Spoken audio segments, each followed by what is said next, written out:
आयुष्य हे क्षणभंगूर द्यावे. तुझा कधी दूर होईल ना ते बी कळणार नाही. पटलं का तुम्हाला पण राहुल शेटचं म्हणणं? निवांत उठलो सकाळी आणि प्लॅन होता थोडं पर्यटन करावं. मसक्कली गँग एकदम धतिंगमध्येच फिरत होती. याचे पाय तर सॉल्ट घातल्यासारखेच वाटत होते. प्लॅन होता जुन्या महाबळेश्वरला जायचा. आशे रोड असतील तर माझ्या येते ना ड्राईव्ह करायला. मंदिरापाशी पोचलो आणि गाडी लावली सावलीला. कमिटी मेंबर्सला भूक लागली होती. मग तिथंच एका हॉटेलला अल्पपहाराची योजना आखली. महाबळेश्वर मंदिरातून दर्शन घेऊन आलो आणि तिथंच पुढं असलेल्या कृष्णामाईच्या मंदिरात गेलो. तुम्हाला कदाचित माहिती असेल पण मी पहिल्यांदाच आलतो. आई शपथ एक नंबर मंदिर आहे. खूप जुनी बांधणी आहे. पांडवकालीन इतिहास आहे. आम्ही मंगळवारी गेलतो त्यात ऑफ सीझन, अजिबात गर्दी नाही. आता मध्ये शूटिंग चालत नाही, नाहीतर ते आतलं पण दाखवलं असतं. कृष्णा नदीचं उगम स्थान आहे हा.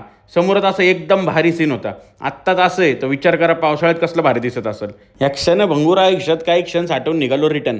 हॉटेलला येऊन गोपाळ भेटला. चांगलं पोरगे, चांगलं काम करतो. त्याच्याशीच गप्पा मारता मारता बिरीजवर हात साफ करत होते डी बाई. 2 दिवसात पोरांनी मॉक्कार बेरीज आणल्यात. दुपार पूर्णपणे रिलॅक्स घालवायची होती. मग घरगुतीच तलावाचा पुरेपूर फायदा घेतला. आता परत जाणार तेव्हा हायच रोजचं नवं लफडं.